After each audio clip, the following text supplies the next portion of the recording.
Alhamdulillah wassalatu wassalamu ala rasulillah. Segala puji bagi Allah subhanahu wa ta'ala, juga salawat dan taslim Nabi besar Muhammad sallallahu alaihi wasallam. Bapak ibu sekalian rahimani rahimakumullah, kita akan bahas hari ini masalah manasik umrah dan haji, tapi lebih fokus ke masalah manasik umrah sebenarnya. Namun sebelumnya saya akan berikan kronologisnya terlebih dahulu. Tentu sebagai seorang muslim yang beriman tentang adanya Tuhan yang bernama Allah, kita tahu kita punya judul hidup. Kita harus punya judul hidup. Judul hidup itu di atas kepala kita adalah agama. Agama inilah nanti yang akan menuntun kita, mana yang baik, mana yang buruk, sesuai dengan tuntunan agama. Dalam pergaulan, dalam berekonomi, dalam berpolitik, dalam berumah tangga, dalam apa saja, kita punya judul hidup namanya agama. Target agama selalu akhirat, tidak ada yang lain. Semua orang yang menjadikan agama sebagai pedoman hidupnya dan targetnya seperti target agama akhirat, maka tentu hidupnya akan terkontrol, karena dia tahu yang dia boleh kerjakan, yang dibolehkan oleh agama. Tentu kalau kita bicara agama berarti Allah sebagai pencipta kita yang menentukan. Kemudian dia juga tahu mana yang tidak boleh, yang dilarang, sehingga dia menjauhinya. Dan inilah hakikat orang yang beragama atau dikatakan seorang muslim atau mukmin. Salah satu rangkaian dalam perintah agama kita agar kita bisa mendekatkan diri dengan Allah sebagai pencipta, yaitu masalah ibadah. Dan ibadah ini salah satunya adalah haji dan umroh. Tentu sebelum saya bahas jauh apa itu umroh dan bagaimana cara mengerjakannya, saya ingin menitik beratkan juga sebuah kaidah penting bagi Bapak Ibu sekalian, alhamdulillah. Dalam mengerjakan semua jenis perintah Allah dan meninggalkan semua larangan Allah, jadikan juga sebagai kaidah hidup kita. Kalau ingin mengerjakan satu perbuatan dan agar kita rutin mau mengerjakan dan kita termotivasi mau mengerjakan, misal Bapak Ibu mau rajin sholat malam, maka cara yang tepat adalah bukan dengan membunyikan jam beker jam 2 malam sehingga Anda bangun atau jam 3 atau jam 4 malam. Tapi caranya adalah coba gunakan tuntunan agama. Tuntunan agama mengatakan, kaidahnya, kalau Anda ingin rajin beribadah, maka cari tahulah janji Allah di ibadah itu. Anda punya hak untuk bertanya, saya dapat apa kalau saya kerjakan ibadah A, ibadah B, ibadah C, dan seterusnya. Saya kalau haji dan umroh dapat apa? Saya kalau sholat malam dapat apa? Saya kalau sedekah dapat apa? Kalau dalam bahasa ceramahnya sebenarnya fadilah, janji Allah di ibadah itu.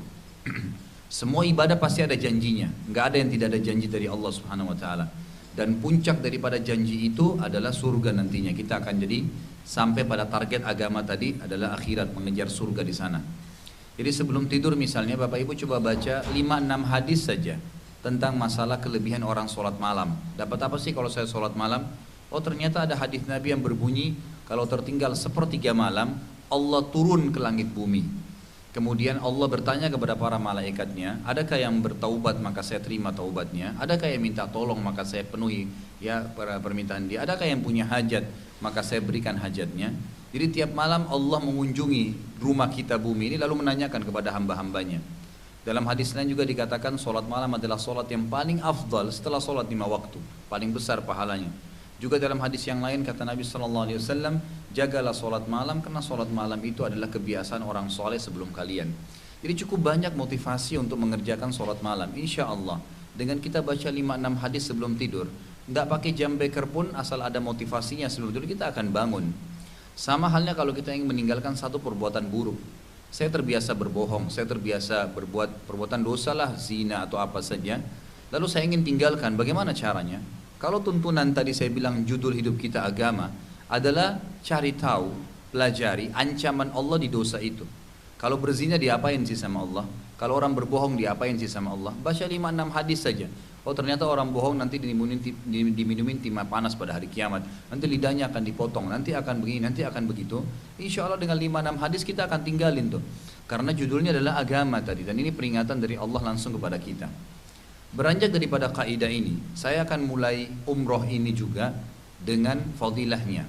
Bapak Ibu sekarang mau umroh, maka boleh Anda tanya, saya kalau umroh dapat apa dari Allah gitu. Allah kasih balasan apa sih gitu. Maka akan ada jawaban nanti beberapa ya janji-janji Allah Subhanahu wa taala berhubungan dengan masalah dapat apa kita kalau umroh. Namun izinkan saya sebelumnya saya akan jelaskan dulu dalil dari Al-Quran dan Sunnah yang memerintahkan kita untuk mengerjakan ibadah umroh dan haji. Pertama adalah surah Al-Imran urutan 3 ayat 96 sampai 97, di mana Allah SWT berfirman, A'udzubillahi minasyaitonirrajim, Bismillahirrahmanirrahim, Inna awwala baitin wudi'a lin-nasi lalladzi bi Bakkah mubarakan wa hudan lil alamin.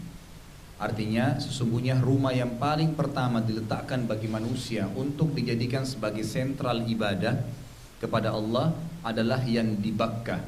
Dan Bakkah itu istilah bagi pondasi Ka'bah, yang di Mekah, yang penuh dengan berkah dan akan beri petunjuk bagi alam semesta. Nanti insya Allah pada saat tur di kota Mekah, bila Allah mudahkan nanti, biasanya saya meminta izin dari guide-nya, saya gantikan, kemudian saya akan menjelaskan tentang seperti apa sejarah Mekah dan sejarah Ka'bah, sehingga Bapak Ibu bisa lebih gamblang mengetahui tentang bagaimana historinya gitu. Kemudian Allah katakan, fihi ayatum bayyinatum maqamu Ibrahim. Di sekitar Ka'bah itu ada tanda-tanda benar bahwasanya Allah lah yang telah memerintahkan dan mencipta atau memerintahkan untuk dibangun Ka'bah itu. Dan Ka'bah dibangun pertama oleh Nabi Adam dan anaknya Syith. Kemudian dengan berjalannya waktu runtuh, dibangun kembali oleh Nabi Ibrahim dan Nabi Ismail alaihimussalam. Kata Allah, di sekitar Ka'bah itu ada tanda-tanda yang nyata bahwasanya benar perintah kami adalah makamnya Ibrahim, tempat pijakan kaki Nabi Ibrahim yang sekarang dibungkus dengan kotak dari emas berwarna kuning di depan berhadapan dengan Ka'bah, dengan pintu Ka'bah. Dan kita disunnahkan nanti pada saat umroh, selesai tawaf kita sholat 2 rakaat di belakang makam Ibrahim. Dikatakan waman dakhalahu kana amina. Siapa yang masuk ke wilayah haram, ke wilayah Ka'bah itu pasti akan tentram hatinya. Walillahi 'alan nasi hijjul baiti man istata'a ilaihi sabila. Dan Allah memerintahkan kepada manusia yang beriman pada Allah untuk mengerjakan haji bagi yang mampu mengadakan perjalanan ke sana, maksudnya mampu secara fisik dan finansial. Wa man kafara fa innallaha ghaniyun 'anil 'alamin. Dan siapa yang mengkufuri, memungkiri perintah haji itu, maka berarti Allah tidak butuh sama atau kepadanya. Allah tidak butuh kepada siapapun yang tidak membutuhkan apapun darinya. Tentu kalau berbicara masalah haji Bapak Ibu sekalian rahimakumullah, berarti masuk juga di dalamnya umroh. Karena haji dan umroh tidak terlepas satu rangkaian sebenarnya.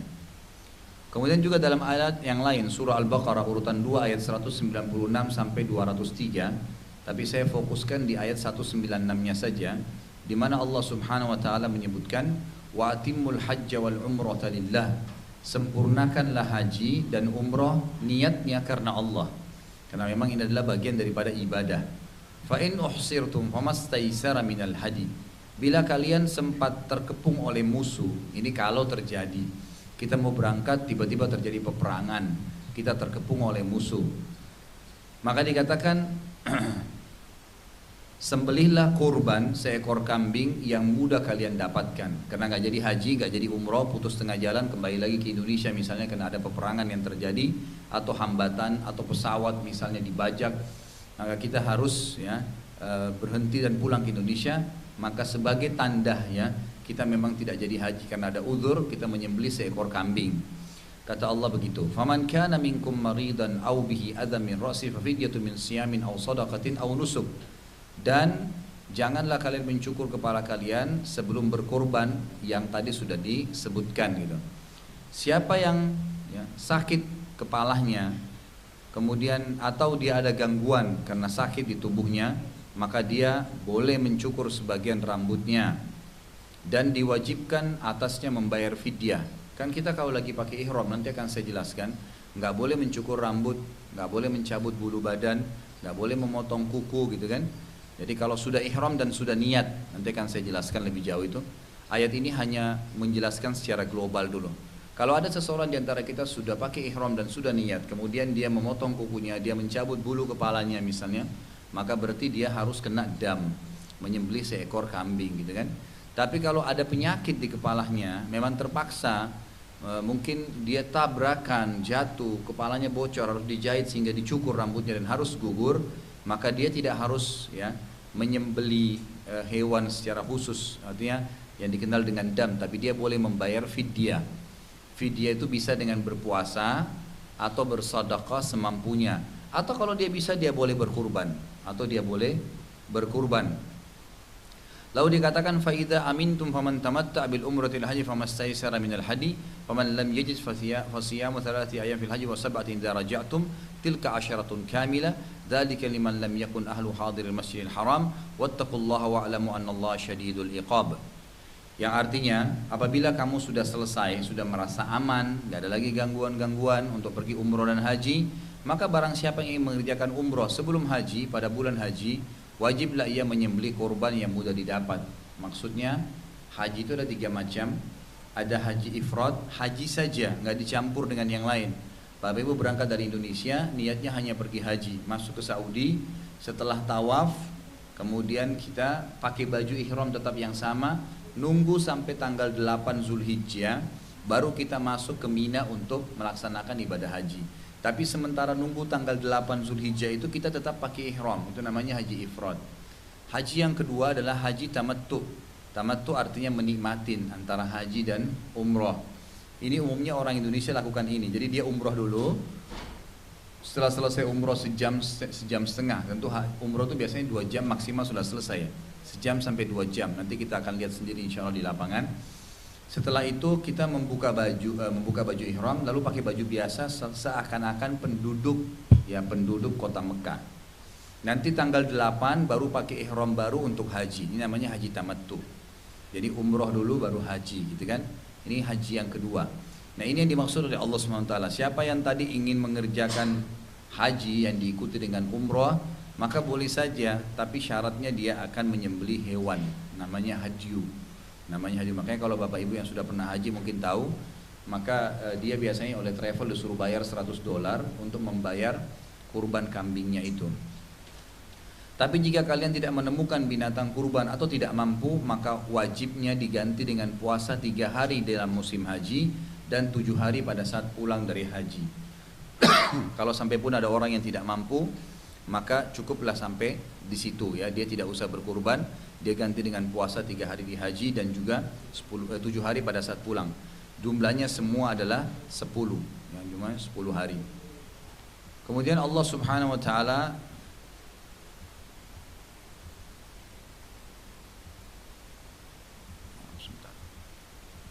Nabi SAW, saya langsung pindahkan ke sunnahnya karena ayatnya tadi cukup panjang.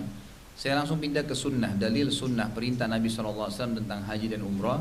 Beliau mengatakan khudu anni manasikakum, ambillah manasik umrah dan haji kalian dari aku. Yang manasik seperti sekarang ini yang kita lakukan, kita akan pelajari sebentar lagi bagaimana cara umrah. Kalau memang ada sempat kita akan singgung masalah haji gitu kan, tata caranya seperti apa yang Nabi ajarin supaya ibadah kita diterima oleh Allah Subhanahu wa taala. Itu namanya manasik. Kata Nabi SAW, ambillah manasik itu dari aku, seperti yang Nabi kerjain gitu. Ini hadis sahih riwayat Imam Muslim. Lalu ada hadis yang lain dikatakan, berhajilah kalian, berumrohlah kalian sebagaimana kalian melihat aku berhaji dan umroh. Hadis Bukhari, Muslim. Juga dalam hadis yang lain riwayat Tirmidzi dengan sanad yang hasan, berdirilah kalian pada masy'aril haram, masy'aril karyan. Jadi tempat-tempat yang telah ditentukan. Masy'ar itu adalah tempat-tempat ditentukan untuk haji, seperti Mina, Muzdalifah dan Arafah. 3 lokasi ini nanti jemaah haji kan harus tinggal di sana. Ada kegiatan-kegiatan tertentu. Maka kata Nabi SAW, berdirilah kalian pada masy'aril atau masyair yang telah kalian diperintahkan, karena kalian berada di atas salah satu jejak bapak kalian Ibrahim alaihissalam. Jadi semua ini jelas perintah-perintahnya untuk dikerjakan ibadah haji dan ibadah umroh sendiri. Hanya ada poin penting yang Bapak Ibu perlu tahu.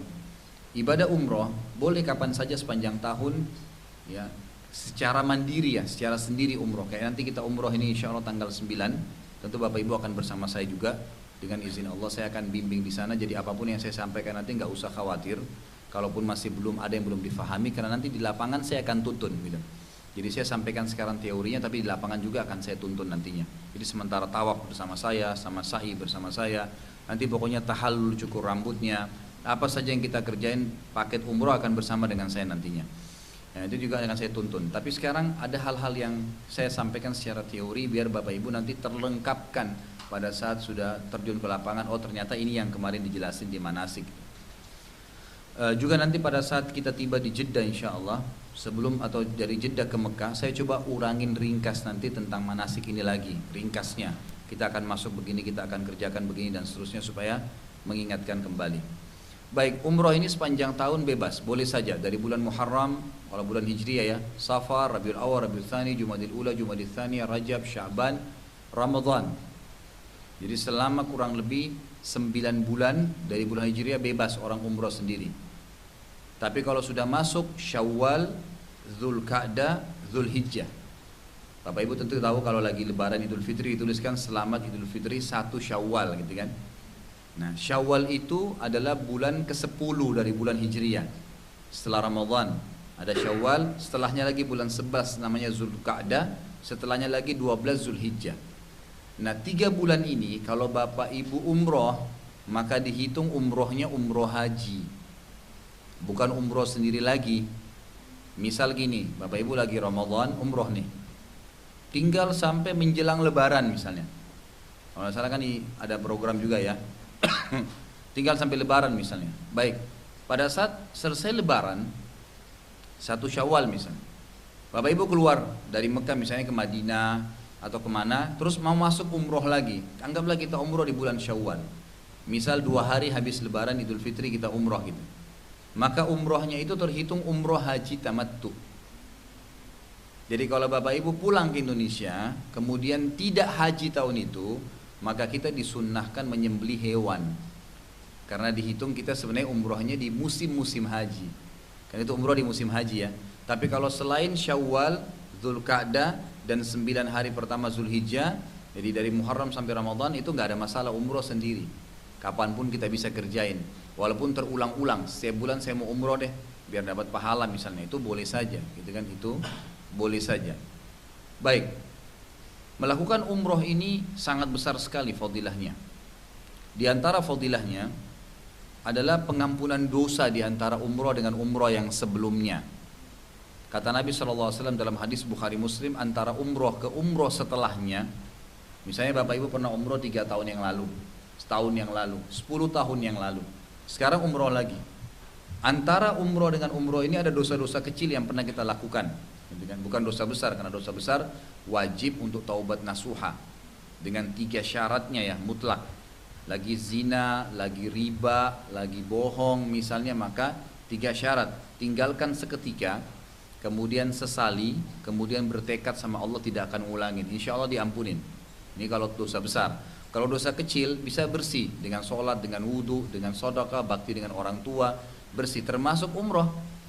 Maka kata Nabi SAW, antara umroh ke umroh setelahnya adalah pengampunan dosa, antara pengampunan dosa di antara keduanya. Dan haji yang mabrur, haji yang tidak diikuti dengan kemaksiatan dan penuh memenuhi syarat-syarat dan rukun yang telah ditentukan, maka balasannya adalah surga. Balasannya adalah surga. Makanya dianjurin kalau punya kemampuan maka sering melakukan haji dan umroh. Mungkin ada di antara kita yang bertanya, kalau saya sering haji dan umroh kan biayanya besar. Apalagi kalau kita memang mau yang nyaman, misalnya umroh yang bintang 5, misalnya haji juga yang nyaman, maka akan besar biaya. Itu nggak perlu khawatir. Karena kata Nabi SAW dalam hadis, umroh dan haji akan menghilangkan kemiskinan sebagaimana api menghilangkan karat dari besi. Menghilangkan karat dari besi artinya insya Allah tidak ada orang pulang haji umroh itu miskin gitu. Yang dia sudah keluarin pasti digantikan sama Allah gitu kan. Saya tahu bahkan ada orang-orang subhanallah, mereka jadwalin suami istri setiap bulan pasti umroh. Jadi di akhir bulan itu, pekan terakhir setiap bulannya, Januari, Februari, tiap bulan, akhir bulan itu 9 hari pasti di Mekah sama Madinah, 3 minggu di Indonesia, sebulan pasti dalam sebulan ada seminggu di sana, sepanjang tahun gitu, kecuali musim haji gitu. Jadi dia sudah program rutin. Ya kadang-kadang dia bulan ini berangkat bawa anaknya yang pertama, nanti bulan depan anaknya yang kedua, nanti bulan kedepannya bawa aja orang tuanya, nanti bawa mertuanya, terus. Tapi dia suami istri terus rutin tiap bulan. Jadi nggak pernah tinggalin, dan subhanallah rezekinya luar biasa gitu. Ya termasuk salah satu orang yang kaya raya yang saya kenal di Jakarta itu ya beliau gitu, punya banyak building di mana-mana gitu kan. Tapi seperti itulah yang dilakukan, dan ini memang seperti sabda Nabi SAW tadi, haji dan umroh akan menghilangkan kemiskinan atau kesusahan sebagaimana api menghilangkan karat dari besi. Kemudian juga kalau Bapak Ibu umroh ya, sering diulangi juga bagus, Tapi kalau tidak bisa diulangin kecuali 1 kali setahun misalnya, jadikanlah itu pada bulan Ramadan, gitu kan? Bulan Ramadan juga besar fadilahnya, gitu. Karena umroh yang paling afdal sebenarnya bulan Ramadan, gitu kan? Tapi kalau kita punya kelebihan uang, ya nggak apa-apa, umroh sekarang, umroh nanti. Tapi Ramadannya juga tetap umroh lagi, gitu. Karena umroh Ramadan ini pahalanya dalam hadis Bukhari Muslim dikatakan, umroh di bulan Ramadan pahalanya sama dengan haji bersamaku. Kata Nabi SAW, bersama Nabi. Jadi biayanya biaya umroh, tapi pahalanya pahala haji. Dan lebih lagi hajinya bersama siapa? Nabi Muhammad SAW. Artinya hajinya super ekstra gitu, luar biasa. Kalau sama Nabi diterima hajinya dan pahalanya banyak gitu kan. Itu umroh yang dikerjakan di bulan Ramadan. Baik, kalau ada bapak ibu yang keluarganya meninggal dunia atau sudah tidak mampu lagi mau pergi haji atau umroh gitu kan, mungkin lumpuh, mungkin orang tua kita sudah sangat tua tapi belum pernah haji dan umroh, boleh bapak ibu umroh dan hajikan, boleh. Tapi dengan syarat kita dahulu dulu, kita yang dulu kerjain, kita umroh dulu, kita haji dulu, pernah kita kerjain baru kita boleh untuk keluarga kita yang sudah tidak mampu atau yang sudah meninggal dunia gitu kan. Disebutkan dalam hadis Bukhari Muslim, seorang wanita bertanya pada Nabi SAW. Beliau berkata, perempuan ini berkata kepada Nabi SAW, sungguh haji hukumnya wajib, sementara ayahku sudah sangat tua dan tidak kuat lagi. Apakah boleh aku berhaji untuknya? Maka kata Nabi SAW, iya. Jadi boleh. Tapi sekali lagi saya bilang syaratnya harus kita lakukan terlebih dahulu. Kita sudah haji dulu atau kita sudah umrah dulu, gitu kan? Maksudnya kalau haji ya harus kita sudah lebih dulu haji. Kalau mau umroh kita harus lebih dulu umroh dulu. Sebagaimana dalam hadis Bukhari, pernah ada seorang sahabat berkata begini. Waktu dia lagi masuk di Bir Ali, di mikotnya Madinah, dia bilang, labbaik Allahumma an syubrumati.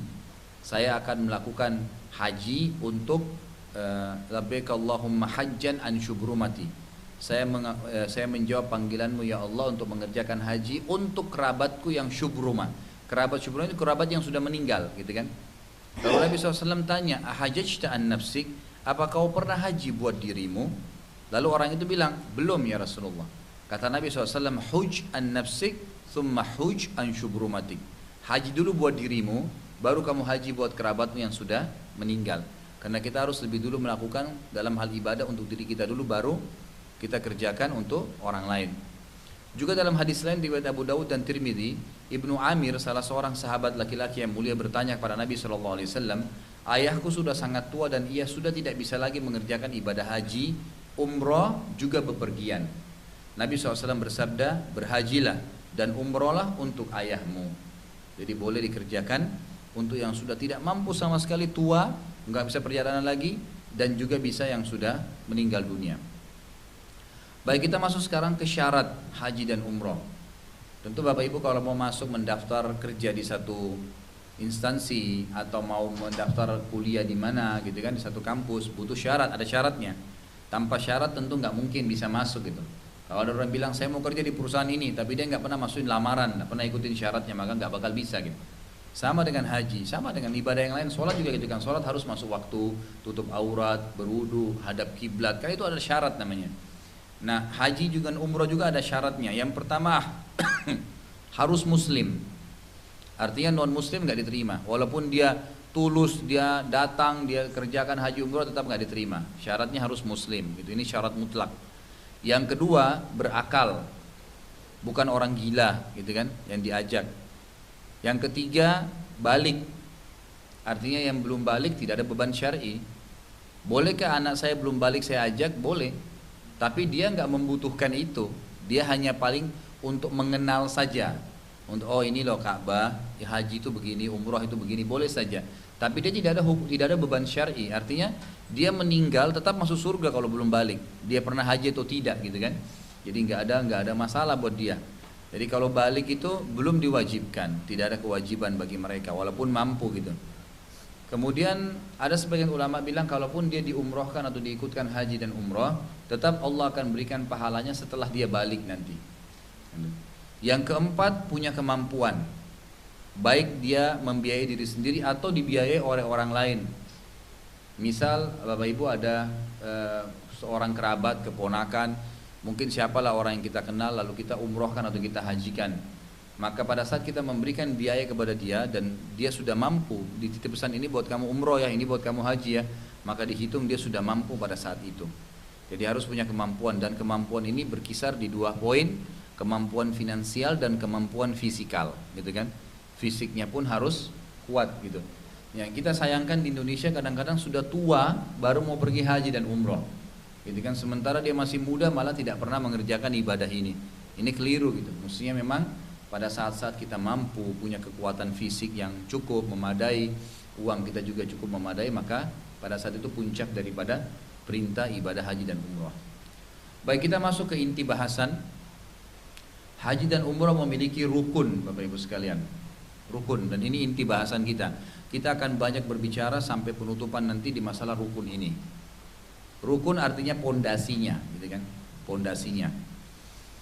Kalau haji ada 5 rukun, artinya tanpa ini batal hajinya juga. Ya, batal hajinya. Kalau tadi kan syaratnya untuk bisa melakukan, dia lakukan atau tidak, ya pokoknya itu syaratnya untuk bisa melakukannya, gitu kan. Kalau ini enggak rukunnya, kalau sudah mau dikerjain, sudah niat mau haji mau umroh, harus ada rukun ini. Kalau haji itu ada kurang lebih 6 rukun, kalau umroh ada 5 rukun. Berkisar di sini saja ini haji dan umroh. Ini intinya gitu. Kalau umroh itu niat, dan niat ini nanti akan kita bahas panjang lebar, di mana kita niat dan bagaimana niatnya. Nanti saya tuntun, dan juga nanti pada saat kita melewati tempat niatnya saya akan tuntun juga di pesawat. Saya akan ingatkan Bapak Ibu, sekarang kita lewat di mikot, niat sekarang. Dan niatnya seperti ini, sangat sederhana. Nanti akan saya ajarin. Kemudian yang kedua, menggunakan ihram. Ini juga nanti akan kita ajarkan, tuntunkan seperti apa ihramnya. Sebenarnya kalau perempuan bebas saja, yang penting tidak memperlihatkan aurat, gitu kan. Yang boleh kelihatan hanya muka dan telapak tangan. Selebihnya pakaiannya boleh bebas, pakai apa saja, gitu kan. Yang penting dia tetap menutup, termasuk kaki. Pakai kaos kaki itu hukumnya wajib.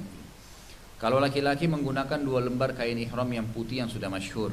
Tapi nanti ada beberapa syarat yang harus kita penuhi, diantaranya bapak-bapak terutama kalau sudah pakai ihram tidak boleh lagi ada pakaian lain di badan, termasuk celana dalam, mohon maaf, tidak boleh lagi dipakai.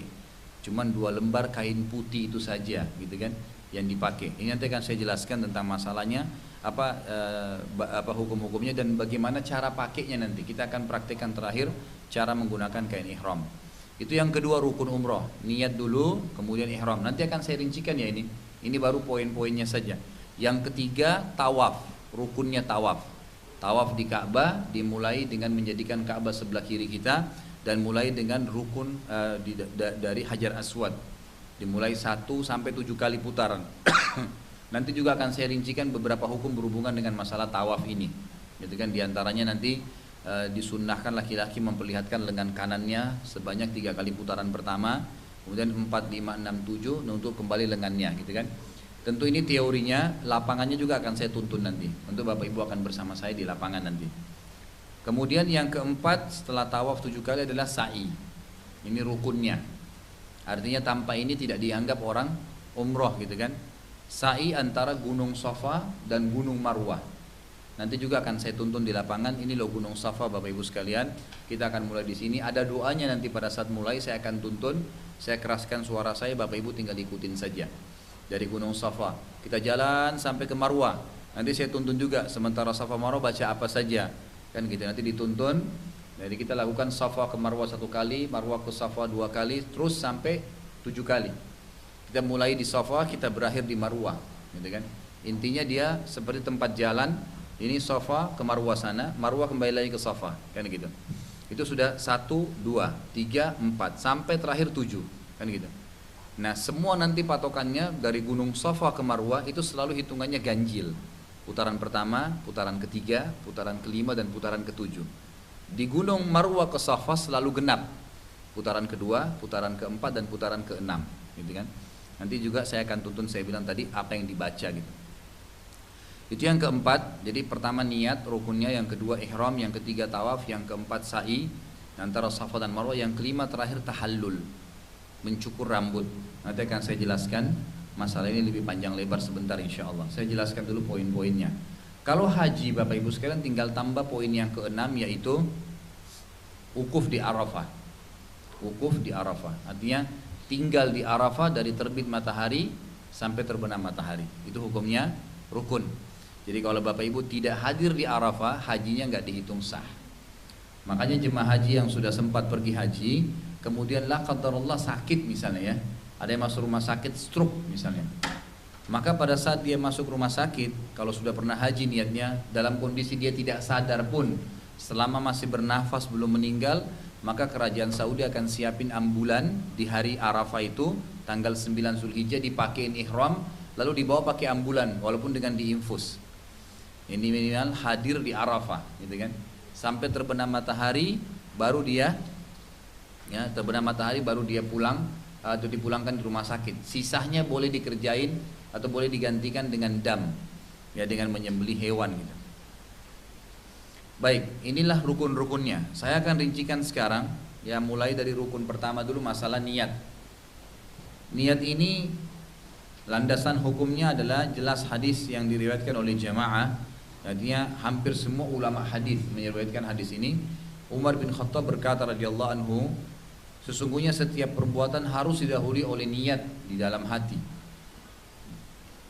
Dan setiap dari kalian akan dibalas sesuai dengan niatnya.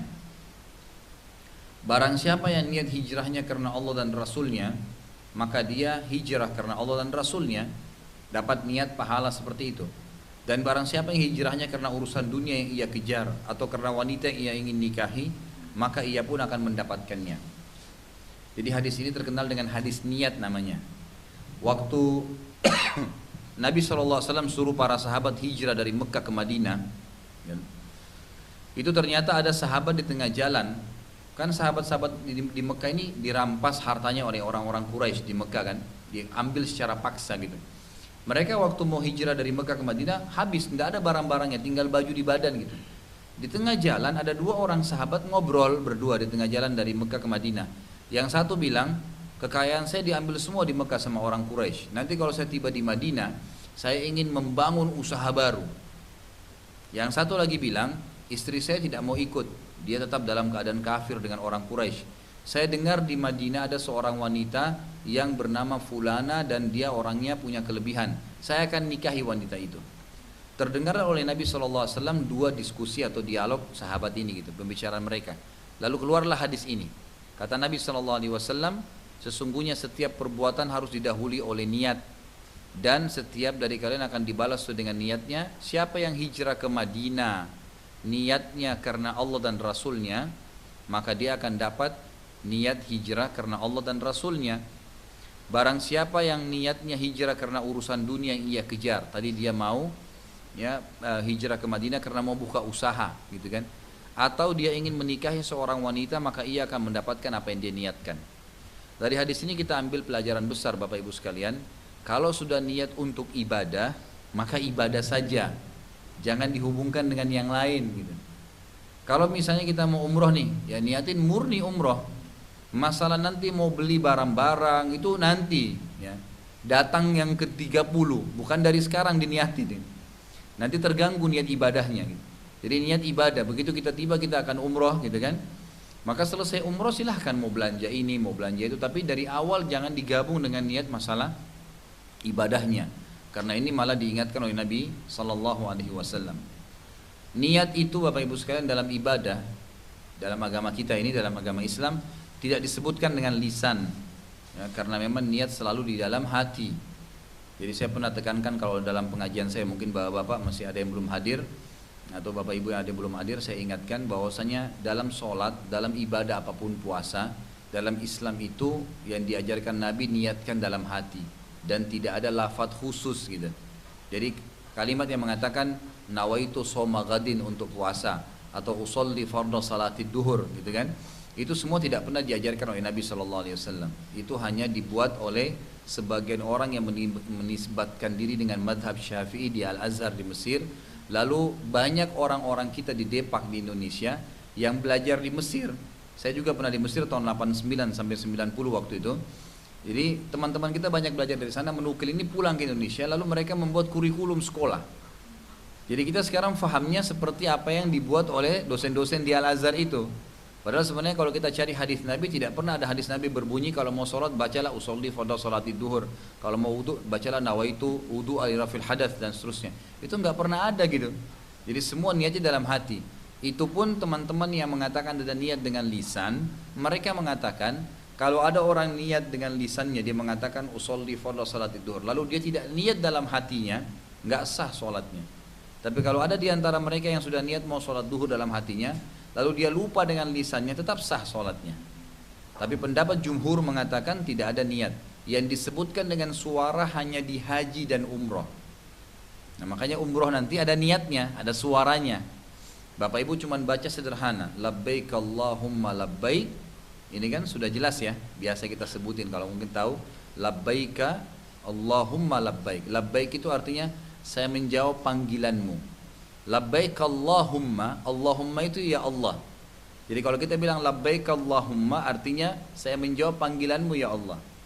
Labbaik Allahumma labbaik, saya jawab panggilanmu ya Allah, saya jawab panggilanmu ya Allah, gitu kan? Kemudian kita ulangi sekali lagi, labbaik Allahumma umratan, saya jawab panggilanmu untuk umroh. Kalau kepanjangan Bapak Ibu bisa bilang labbaik Allahumma umratan, cukup. Labbaik Allahumma umratan, saya menjawab panggilanmu ya Allah untuk umroh. Udah. Kalau untuk diri kita ya, kalau misal Bapak Ibu baru umroh kemarin, kemudian mau umrohin untuk ibunya yang meninggal, ayahnya yang meninggal, atau kerabatnya, boleh dia mengatakan labbaik Allahumma umratan an, ditambah an, sebutin namanya, nama dia siapa gitu kan, maka itu berarti umroh untuk orang tadi gitu. Nah ini berhubungan dengan masalah niat. Kalau haji, Bapak Ibu tinggal ganti dengan hajjan, labbaik Allahumma umratan. Kalau umrah, kalau haji labbaik Allahumma hajjan. Itu niat. Ini rukun yang pertama. Rukun yang kedua berhubungan dengan masalah ihram. Ada beberapa poin di sini, kita fokus sedikit masalah ihram. Yang pertama adalah berhubungan dengan masalah kewajiban-kewajiban ihram, artinya wajib. Kalau Bapak Ibu tidak kerjain berdosa. Ada yang merupakan hukum sunnah ihram, sunnah saja. Nanti akan kita jelasin mana wajibnya ihram, mana sunnahnya ihram. Kita mulai dulu dengan wajibnya ihram. Kita wajib ihram yang pertama adalah menggunakan kain ihram. Kalau bapak-bapak kain ihram sunnahnya adalah putih dan tidak berjahit. Tidak berjahit, makanya semua disulam tuh. Kalau kain ihram biasanya, gitu kan? Jadi tidak ada yang dijahit. Kalau perempuan bebas, baju apa saja dijahit, yang penting dia menutupi aurat, tidak membentuk aurat itu, dan tidak menggunakan warna syuhrah. Warna syuhrah itu warna yang menyolok, yang membuat orang jadi perhatian sama dia, gitu kan? Maka itu dilarang. Tapi umumnya sih biasanya disuruh pakai baju yang gelap ya, warna hitam misalnya abaya gitu kan, warna-warna yang gelap sehingga memang tidak menimbulkan fitnah. Maka diniatkan untuk ihram. Kalau perempuan boleh pakai pakaian dalam, pakai baju berjahit, intinya semua tidak membentuk tubuhnya, dan dia memang niatkan ini untuk jadi ihram dalam hatinya. Ini jadi ihram saya. Kalau ihram yang sudah kita niatin kena kotoran, tertumpah makanan, mungkin kita tiba-tiba luka, berdarah, jadi bernoda, boleh diganti dengan ihram yang lain. Kalau perempuan ganti dengan baju lain tidak apa-apa, laki-laki ganti dengan kain ihram yang lain. Nah, jadi kita bisa ganti kain ihram tersebut. Makanya boleh kalau punya cadangan ihram, ada satu lagi kan gitu. Nah, kita punya cadangan, kalau kotor dan segalanya bisa diganti gitu. Baik, menggunakan kain ihram ini termasuk bagian daripada kewajiban orang yang mau umroh ataupun mau haji gitu. Kemudian setelah pakai ihram, diikutin dengan tadi poin pertama niat, dan niatnya harus di miqat. Nanti kita ini orang Indonesia, niatnya itu namanya di Yalamlam. Yalamlam ini daerah Yaman ya, masuk wilayah Yaman, antara Yaman dengan Saudi. Kurang lebih 15 menit sebelum tiba di Jeddah. Nanti akan disampaikan oleh pramugari dan pramugaranya, kita sekarang di miqat. Silakan yang mau niat.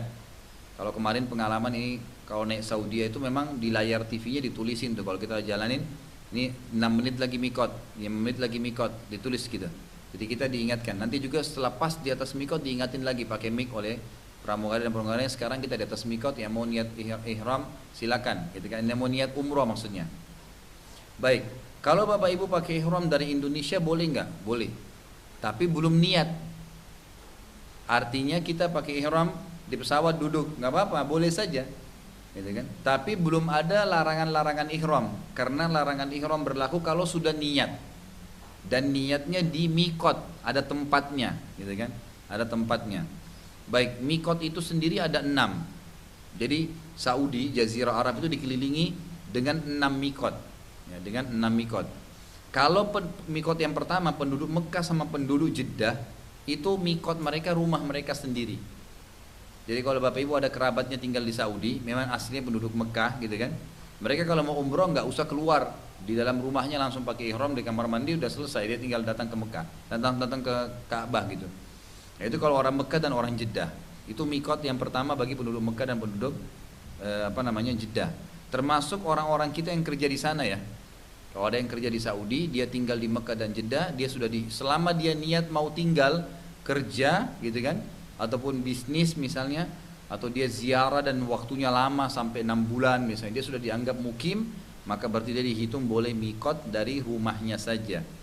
Yang kedua adalah Dzul Khulaifah. Dzul Khulaifah ini yang berada mikot penduduk Madinah, yang berada di kota Madinah. Nah ini kan kebetulan nanti kita Jeddah ke Mekah ya, kita langsung masuk Mekah. Biasanya juga mungkin kalau Bapak Ibu punya pengalaman umroh sebelumnya, ada juga travel yang masuk dari Jakarta ke Jeddah, Jeddah naik bus dulu ke Madinah. Nah ini kalau begini nggak usah niat umroh dulu, nggak usah ganti ihram.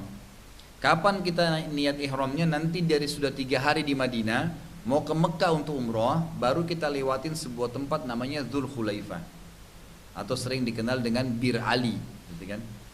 Nanti di situ kita akan mampir, bus semua mampir, kita akan turun untuk niat, atau dalam bus pun boleh niat, gitu kan? Kalau ada yang mau turun sholat 2 rakaat tahiyat masjid juga dibolehkan karena ada masjid, gitu kan? Tapi kalau enggak, di atas bus pun lewat niat sekalian labbaik Allahumma umratan, selesai. Itu kan dia sudah niat. Nah ini mikotnya orang Madinah atau siapapun yang lewat dari Madinah, termasuk kita misalnya Jakarta, Jeddah, Jeddah, Madinah. Nah dari Madinah ke Mekah itu baru kita lewati Dzul Khulaifah. Kemudian untuk negeri Syam ini termasuk Eropa, gitu kan, termasuk Amerika. Kalau mereka masuk dari utara Jazirah Arab, maka ada tempat namanya Juhfah. Juhfah itu ada di negeri Syam, di Syria ya. Oke, di utara Jazirah Arab. Kita kan Indonesia ada di selatan Jazirah Arab ya. Ini di utara Jazirah Arab, itu ada tempatnya. Jadi kalau Bapak Ibu dari Eropa satu waktu terus kemudian mau masuk haji, niatnya jadi Juhfah ini. Biasanya memang nanti di pesawat dituntun gitu kan. Kemudian yang keempat adalah atau yang kelima, karena tadi itu sudah Mekah sama Jeddah sudah masuk 2. Penduduk wilayah Najd atau Qarnul Manazil ini Irak, Iran, Rusia, yang gitu. Ya kalau saya bahasakan dari daerah timurnya Jazirah Arab, ya Afghanistan, ya Cina, itu semua kalau mau masuk mereka kan berada di timur Jazirah Arab. Nah itu maka ada satu wilayah di Irak, ada satu tempat namanya Qarnul Manazil. Itu sudah terkenal, semua orang tahu tentunya gitu kan. Mereka lewat situ. Dan khusus untuk selatan Jazirah Arab, itu masuknya dari Yalamlam. Kayak kita orang Indonesia ya, Asia Tenggara.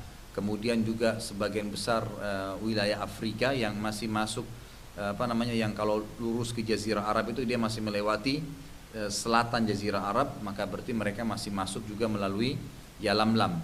Kata Nabi SAW dalam hadis Bukhari, mikot, maksudnya tempat-tempat yang sudah ditentukan untuk niat itu, mikot tersebut bagi penduduk setempat dan bagi orang-orang yang lewat dari salah satunya bila ingin haji atau umroh sebagai tempat mereka niat dan bertalbiyah.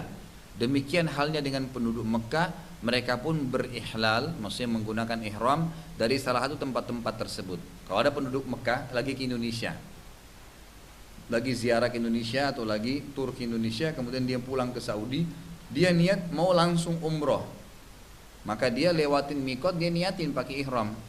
Kalau dia tidak mau niat umroh, dia tinggal nanti 2 hari tiba di Mekah baru mau umroh, ya tinggal ihram di rumahnya. Tapi termasuk penduduk Mekah pun kalau mau niat umroh kemudian dilewatin mikot ini, maka mereka pun harus niat dari mikot itu sendiri. Jadi ini yang pertama ya, menggunakan kain ihram dan meniatkan itu di mikot. Ini kewajiban pertama. Jadi tidak ada niat kecuali sudah di mikot, dan ihram boleh dipakai kapan saja tapi berfungsi mulai itu pada saat mikot dilewatin. Nanti saya ingatkan Bapak Ibu sekalian, terutama Bapak-Bapak, insya Allah setengah jam atau 1 jam sebelum 1 jam ya, pengalaman saya 1 jam sebelum tiba di Jeddah saya akan ingatkan Bapak-Bapak sekarang ya. Jadi nanti di tas ya handbagnya itu ditaruh ihramnya. Nanti kita ganti baju di pesawat di kamar mandi 1 jam sebelum tiba Jeddah. Saya akan ingatkan sekarang ganti ya. Biasanya kalau 1 jam sebelum tiba itu insya Allah masih kosong lah kamar mandi, nggak ngantri. Tapi kalau setengah jam biasanya ngantri lagi gitu. Jadi 1 jam sebelumnya sudah ganti ihram, kemudian kita sudah belum niat tapi ganti bajunya semua dibuka ditaruh di tas handbagnya, baru kita duduk di kursi sambil nunggu nanti tiba waktu masa niat di mikot baru kita ucapin niatnya.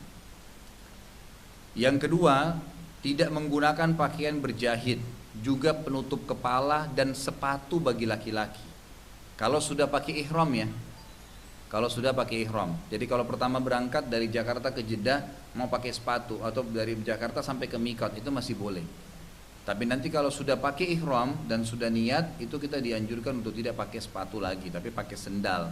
Atau kalaupun ada sepatu, maka sepatu itu sifatnya tidak menutupi mata kaki. Yang nanti kita dengarkan hadisnya. Tidak menggunakan pakaian yang berjahit dan tidak menutup kepala, maksudnya yang langsung kayak kopiah yang saya pakai misalnya. Kalau sudah niat, sudah ihram, sudah niat, nggak boleh lagi ada tutup kepala. Tapi kalau yang tidak langsung di kepala kita maka nggak masalah. Seperti atap pesawat, atap bus itu nggak ada masalah. Payung boleh saja. Yang tidak boleh yang langsung di kepala. Kain ihramnya dipakai tutup kepala, gitu kan, itu nggak boleh. Itu semua tidak dibolehkan, kewajiban. Kalau dilanggar nanti akan ada konsekuensinya. Nanti akan saya jelaskan apa konsekuensinya. Dalam hadis Bukhari kata Nabi SAW, orang yang sedang ihram tidak boleh menggunakan baju yang berjahit, surban di kepalanya, celana dan sepatu tinggi kecuali bila ia tidak menemukan sandal, maka ia harus memendekkan sepatu tersebut sampai di bawah mata kakinya. Gitu kan? Jadi mungkin pakai sepatu sendal misalnya. Memang sebenarnya lebih santai pakai sendal sih ya. Lebih santai pakai sendal. Apalagi kita sementara di Saudi itu juga jalan terus pakai sendal aja. Jadi dari Indonesia pulang Indonesia kalau saya biasa pakai sendal saja gitu. Itu lebih aman, lebih nyaman gitu.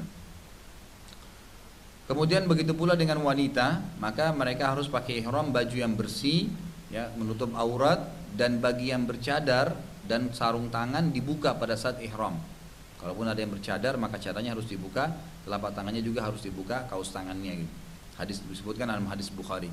Kemudian kewajiban yang ketiga dalam ihram, selain menggunakan kain ihram dan niat di mikot, juga tadi yang kedua adalah tidak menggunakan yang berjahit, tidak menutup kepala, tidak pakai sepatu bagi laki-laki.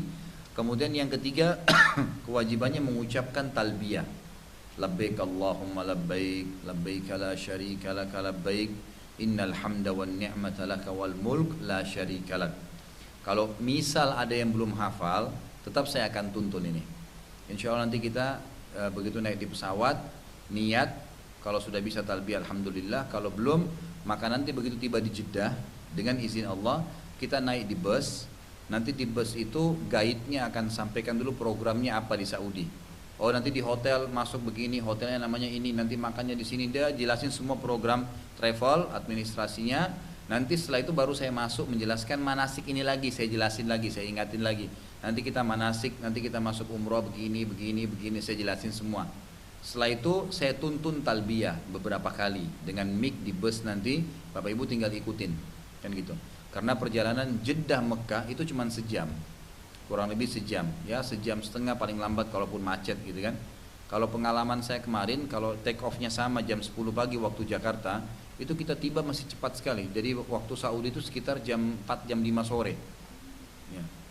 Kemudian kemarin itu juga proses di bandaranya sangat cepat. Alhamdulillah Allah mudahin, tiba-tiba saja imigrasinya cepat, kita tunggu di luar, busnya datang langsung masuk Mekah. Nah kita masuknya agak cepat waktu itu. Pas kita masuk Mekah itu sebelum azan Isya, habis maghrib udah masuk ke Mekah. Nah biasanya dituntun untuk masuk ke kamar hotel dulu, gitu kan? Karena nanti pasti akan ada makan malam. Setelah makan malam di hotel sudah rapi semua, masuk ke hotel, masuk kamar hotel kembali, saya suruh wudu, ya, wudu kembali, selesaikan masalahnya dengan kamar mandi, mohon maaf, karena jangan sampai menghambat jemaah yang lain nanti. Kalau lagi tawaf mau kencing lagi, kalau nanti mau butuh kamar mandi itu sudah nggak ada, kita hilangin semua. Makanya nanti makan, minum, wudhu kembali diselesaikan di hotel baru kita masuk umroh. Nah, caranya ini tolong digarisbawahi ya. Kalau yang tidak sempat hadir nanti diingatin saja gitu. Saya juga coba ingatin lagi di bandara, mudah-mudahan sempat. Kalau enggak, ini yang saya jadikan sebagai prinsip kalau bimbing. Nanti kita di pesawat naik, sholat duhur asar, jamak takdim. Duhur asar ya, karena kan kita naik pesawat jam 10 pagi di Jakarta. 2 jam kemudian kita pakai waktu Indonesia, sudah masuk waktu duhur jam 12. Kita sholat sementara duduk saja, duhur asar. Kalau Bapak Ibu ada yang mau, kalau Saudi Airline itu di belakang sekali pesawat disediakan musola. Ada musola, kalau Garuda memang nggak ada. Ada ruangan kotak gitu bisa dipakai sholat berjamaah. Nah kalau ada yang mau sholat berjamaah saya biasanya ke belakang. Bapak Ibu, Bapak-Bapak bisa ikut sama saya. Tapi kalau mau duduk juga di kursi juga boleh, nggak apa-apa gitu kan. Intinya sholat duhur 2 rakaat, sholat duduk kemudian sholat asar 2 rakaat. Sudah selesai. Nanti kita akan tiba di Saudi itu jam 5 sore waktu Saudi, belum masuk maghrib. Walaupun Indonesia sudah jam 9 malam, gitu kan. Jadi kita tiba. Nanti sholat maghrib isya di jamak takhir di Masjid Haram Mekah ya. Jadi kita nggak sholat dulu, walaupun kita tiba di Jeddah sudah maghrib, kita nggak bakal sholat maghrib, karena sayang ya, pahalanya sholat di Mekah itu 100.000 pahala. Kalau 100.000 pahala itu sama 297 tahun kita sholat, gitu kan, di tempat lain. Itu kalau sholat sendiri, karena kata Nabi SAW sholat di Masjid Haram sama dengan 100.000 dibandingkan tempat lain kan. Kalau setiap sholat satu hari cuma sekali, misalnya duhur kan cuma sekali sehari, asar cuma sekali sehari ya. Berarti kalau 100.000 kali lipat sama dengan 100.000 hari kan gitu. 100.000 hari kalau dibagi 365 hari per tahunnya, satu tahun 365 hari itu berarti keluar sekitar 297 tahun. Perbandingan kita sholat sekali di Masjid Haram Mekah dengan sholat di Indonesia gitu. Itu pahalanya beda sekali. Itu kalau sholat sendiri. Kalau sholat berjamaah dikalikan 25 kali lipat, 297 tahun kali 25 kali lipat itu hampir 7.000 tahun.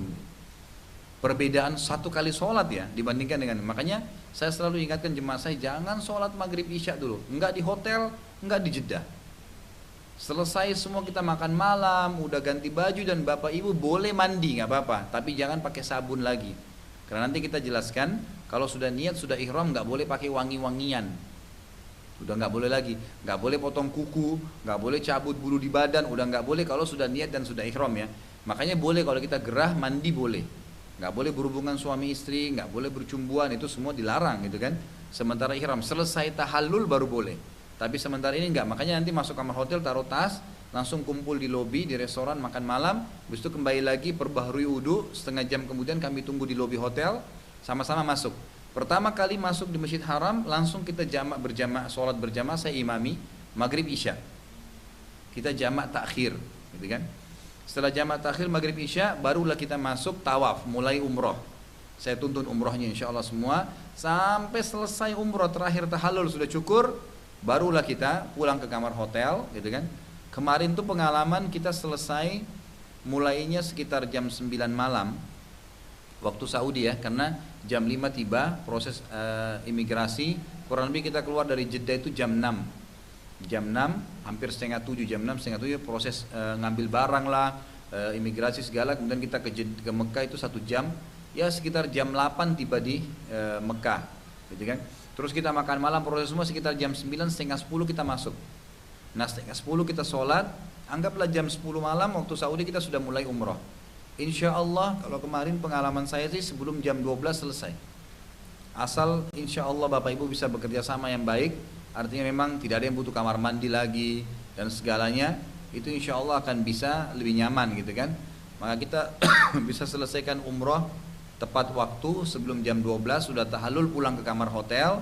Nanti Bapak Ibu boleh istirahat dulu kan gitu, sudah boleh ganti baju biasa. Nanti kita masuk ke haram. Subuh itu di Saudi jam 5 lewat 40 menit kalau sekarang, hampir jam 6 subuh gitu kan. Kita boleh istirahat jam 4 subuh, jadwalkan setiap hari sudah masuk di Masjid Haram, kita sholat tahajud kan gitu. Kalau bapak-bapaknya, mama ibu-ibu mau bergabung, maksudnya mau sama-sama ke masjid boleh, nanti kita tunggu di lobi, jam 4 janjian, tapi kalau lewat dari jam 4 maka mohon maaf berarti nanti sendirian ke masjid gitu kan. Tapi nggak masalah karena hotel langsung kan depan haram gitu. Tapi kalau mau sama-sama boleh. Kalau ibu-ibu nggak bisa ikut berjamaah dengan kami sholat malamnya, tapi kalau bapak-bapak bisa. Kalau ada yang mau sholat jamaah dengan saya itu boleh, karena Nabi SAW pernah sholat berjamaah qiyamul lail, apalagi pahalanya besar di Masjid Haram ya. Nanti sholat berjamaah sama saya saya biasanya di lantai 2 masjid gitu kan, supaya lebih tidak desak-desakan gitu. Ada tempat saya selalu pakai sholat. Alhamdulillah selama ini di musim haji pun tetap nyaman, bisa dapat tempat di situ, tidak desak-desakan. Itu bisa kita selalu janjian. Pokoknya kalau bapak-bapak mau cari saya di mana, cari di tempat situ, insya Allah temuin saya gitu. Kalau waktu sholat ya, jadi 5 waktu sholat, ya subuh, ya duhur, ya asar, ya maghrib, ya isya, kita duduk di sana. Nah program awal kita pada saat tiba, begitu selesai masuk jam 4 subuh atau jam 4 lewat, pokoknya setengah 5 pun masih bisa, karena jam setengah 6 lewat baru azan subuh gitu kan. Dan di Saudi itu ada 2 azan ya Bapak Ibu sekalian. Kalau 1 jam atau 45 menit sebelum subuh akan Bapak Ibu dengar azan, itu bukan azan subuh ya, itu azan peringatan. Nanti jam 6 kurang seperempat tadi, atau jam 6 kurang 20 kalau nggak salah sekarang itu baru ada azan subuh yang sholat. Nah caranya, habis sholat subuh kita duduk berzikir kepada Allah SWT sampai terbit matahari. Jangan pulang dulu ke hotel, padatkan waktu untuk ibadah. Sebagaimana sabda Nabi SAW, siapa yang sholat subuh berjamaah di masjid, kemudian dia duduk berzikir sampai terbit matahari, kemudian dia sholat 2 rakaat, pahalanya sama dengan haji dan umroh, sempurna. Jadi kita bisa dapat pahala haji umroh setiap hari. Maka kemarin jemaah yang saya bimbing ini tiap hari kami selalu janjian. Nanti setelah terbit matahari kurang lebih jam 7 pagi itu kita sholat 2 rakaat, ya, kemudian pulang ke hotel baru sarapan. Ngobrol-ngobrol lagi di rumah makan sambil sarapan pagi, mungkin ada yang mau ditanyain hukum, mungkin ini, ya sambil ngobrol saya ada di situ. Nanti kita ngobrol-ngobrol, diskusikan apa gitu kan. Karena biasanya momen-momen pada saat makan kita gunakan untuk diskusikan masalah-masalah agama kalau ada yang mau bertanya gitu. Setelah itu sudah biasa, istirahat saja dulu kan gitu. Ya kita gunakan juga waktu untuk beristirahat. Sebelum duhur, 1 jam sebelum duhur sudah masuk lagi ke masjid gitu kan. Kita sholat duha, bisa sholat sampai 8 rakaat sunnahnya. Ini pahalanya besar gitu kan. Sholat, kemudian sholat duhur, habis sholat duhur biasa kembali lagi ke hotel untuk makan siang, nanti asar baru ke masjid. Setiap habis asar akan ada ta'limnya nanti kita akan sepakati di mana tempatnya, kita akan pengajian, diusahakan pada waktu asar itu, habis sholat asar sampai menjelang maghrib. Nanti maghrib isya saya juga selalu sarankan tidak usah keluar masjid, duduk aja mengaji, berzikir gitu kan, berdoa sama Allah. Habis isya baru pulang, habis isya baru makan. Pulang, kecuali darurat, memang Bapak Ibu perlu sekali pulang ya silahkan, bebas ya. Ini program saya pribadi, bukan program travel. Kalau travel itu cuman, ya ini masjid ya, ini hotel, Bapak Ibu silahkan gitu kan. Nah tapi kalau program saya pribadi sebagai pembimbing ya, saya mau Bapak Ibu maksimalin waktu gitu kan, supaya bisa ibadah, dan itu akan luar biasa dirasakan manfaatnya nanti. Nanti maghrib isya duduk ngaji, kalau perlu bawa Quran mulai dari Al-Baqarah. Insya Allah 10 hari, 9 hari kita di sana itu banyak sekali Bapak Ibu bisa baca Quran tuh gitu kan. Jadi kita dulu maghrib isya, habis isya sudah tenang, baru kita pulang gitu kan. Makan malam, kalau memang masih kita ketemu di restorannya ya sudah kita diskusikan apa yang perlu diskusikan gitu kan. Harus seperti biasa lagi, istirahat, pagi begitu lagi. Terus nanti akan ada program travel, tentunya hari kedua akan ada tur kota Mekah. Hari ketiga ya? Baik, hari ketiga akan ada tur kota Mekah gitu kan. Ya nanti ada lagi program sendiri di situ tentunya. Saya akan bicara tentang sejarah kota Mekah, sejarah Ka'bah dan seterusnya. Nanti kita akan lihat Arafah, Muzdalifah, Mina dan seterusnya. Itu akan kita lakukan nantinya. Baik, umumnya begitulah program yang ada yang kita kerjakan. Selebihnya nanti termasuk di Madinah juga adalah lebih banyak sholat 5 waktu di masjid, menjaga tentu sholat duha, sholat tahajud dan seterusnya. Ini akan kita lakukan gitu. Baik, jadi yang ketiga mengucapkan talbiyah. Nanti begitu tiba saya bilang tadi di bus dari Jeddah ke Mekah, saya akan bimbing untuk talbiyahnya gitu. Kalau seandainya ada orang yang melanggar satu dari 3 tadi itu, dia tidak pakai baju ihram tapi sempat lewat mikot, sempat niat tapi lupa pakai baju ihram misalnya, atau ada orang yang sempat menggunakan baju berjahit atau menutupi kepalanya setelah dia niat tadi, atau memakai sepatu yang tertutup mata kakinya, atau dia lupa mengucapkan talbiyah, dia sama sekali tidak ucapin talbiyah sama sekali, sampai tiba di Mekah nggak ada talbiyahnya, maka berarti dia kena dam. Dam itu menyembeli 1 ekor kambing. Yang menyembeli 1 ekor kambing. Kalau dia mampu, kalau dia tidak mampu, maka diganti dengan 10 hari puasa, 3 hari di Mekah dan 7 hari di kalau pulang ke negaranya. Ini wajibnya ya, wajibnya ihram. Sekarang kita masuk sunnah-sunnah ihram. Sunnah itu Bapak Ibu sekalian, yang pertama mandi untuk ihram, sunnah. Nah, ini saya sarankan dari Jakarta sudah mandi, niat untuk mandi ihram. Nanti sebelum kita ke bandara hari Rabu pagi itu Bapak Ibu mandi, niatnya mandi ihram. Dalam hati aja niat mau mandi ihram, gitu kan? Ini sesuai dengan sabda Nabi SAW kepada istrinya Abu Bakar radhiyallahu anhu yang ingin ikut haji sementara ia masih nifas, tapi disuruh mandi terlebih dahulu dalam hadis riwayat Muslim. Maka kata ulama mengatakan dianjurkan atau disunnahkan orang mandi terlebih dahulu, laki-laki dan perempuan. Yang kedua, bagi laki-laki menggunakan kain warna putih, sementara perempuan menggunakan kain yang tidak mengundang syuhrah, tidak mengundang pandangan mata orang yang jadi fitnah dan menutup auratnya. Kalau kain warna putih ihram itu karena Nabi SAW memilih kain ihram berwarna putih. Yang ketiga, bersegera dalam berihram saat sudah tiba di miqat. Ini sunnah.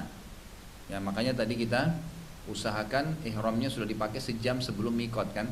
Jadi saya tuntunkan begitu. Kemudian yang keempat, memotong kuku. Laki-laki dan perempuan ini sunnah. Dipotong kukunya pada hari H-nya ya, pada hari H saja. Kemudian mencukur kumis, bagi laki-laki dibersihin kumisnya. Dan bulu ketiak juga bulu kemaluan dibersihkan bagi laki-laki dan perempuan.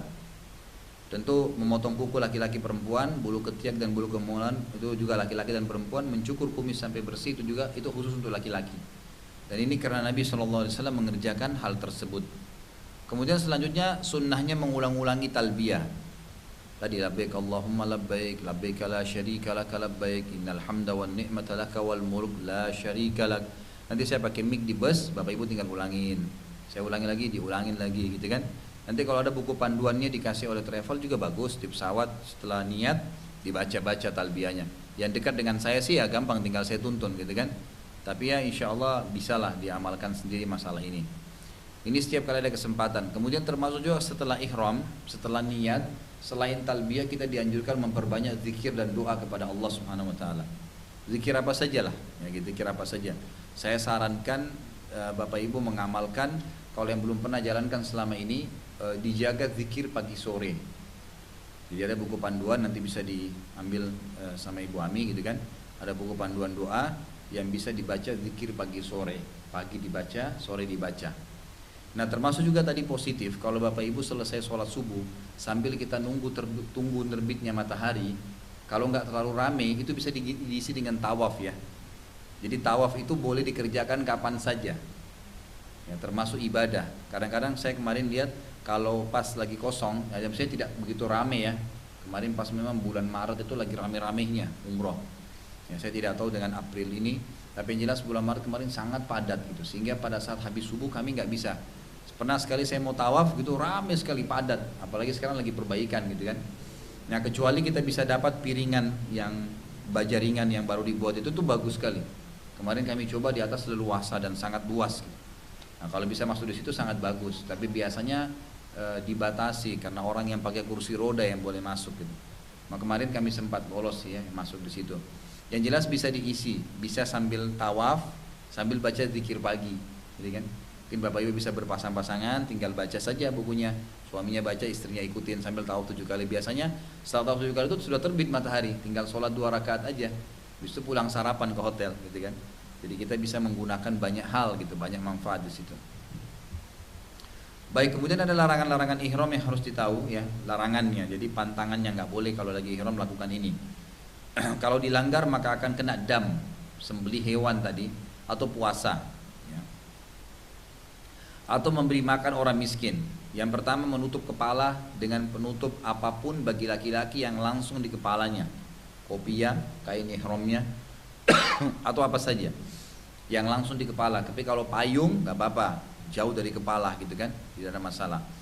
Yang kedua mencukur atau mencabut rambut atau bulu badan sementara sudah ihram dan sudah niat. Kalau hanya baru ihram, misal Bapak Ibu tadi 1 jam sebelum tiba di miqat di Jeddah, itu kan saya bilang tadi pakai baju ihram kan, laki-lakinya pakai baju ihram. Belum niat nih, karena mikotnya 15 menit sebelum jeda baru kita lewatin kan gitu. Terus bapak ibu ada yang belum potong kuku. Ini saya mau potong kuku Ustaz, boleh silahkan. Karena belum niat, baru ihram masih boleh. Tapi kalau sudah niat nggak boleh lagi. Kalau sudah niat udah nggak boleh. Ya. Kemudian itu tadi ya, mencabut, mencukur bulu badan, bulu tangan, bulu kaki, kepala. Yang ketiga nggak boleh motong kuku, kaki dan tangan. Yang keempat tidak boleh lagi menggunakan wangi-wangian. Kalau sebelumnya kayak aku mandi di Jakarta, pakai sabun, pakai sampo boleh, nggak apa-apa. Perempuan pakai hand body, ya. Nggak ada masalah. Body lotionnya nggak masalah. Tapi sebelum niat. Tapi kalau sudah niat nggak boleh lagi. Sudah niat nggak boleh lagi ada wangi-wangian apapun, gitu kan? Baik di kain ihram kita ataupun di tubuh kita. Kemudian tidak boleh juga menggunakan tadi pakaian yang berjahit. Tidak boleh menggunakan yang berjahit. Ini larangan-larangan ihram. Ada juga larangan ihram yang lain. Ya, tidak boleh berburu hewan darat. Tapi ini tentunya tidak berlaku bagi kita sekarang ya. Ini dulu berlaku zaman Nabi SAW dan zaman Khulafaur Rasyidin. Itu orang-orang masuk ke Mekah masih menggunakan darat dan mereka tidak bawa bekal. Kalau habis makanannya mereka berburu kelinci kah, rusa kah di tengah jalan gitu. Nah orang kalau lagi ihram itu nggak boleh berburu hewan darat, ada larangannya.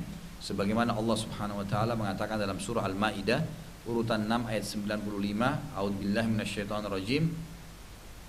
Ya ayyuhalladzina amanu la taqtulus sayda wa antum hurum. Hai orang-orang yang beriman, jangan kalian berburu sementara kalian sedang berihram.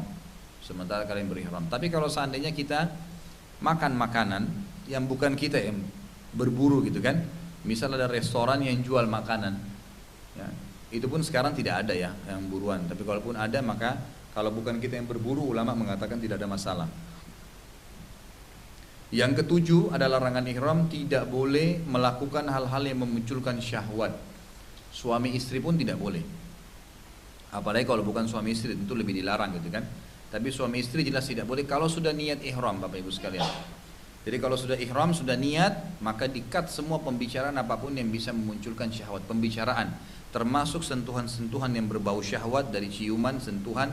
Apalagi kalau sampai jima, berhubungan biologis, batal umroh dan hajinya.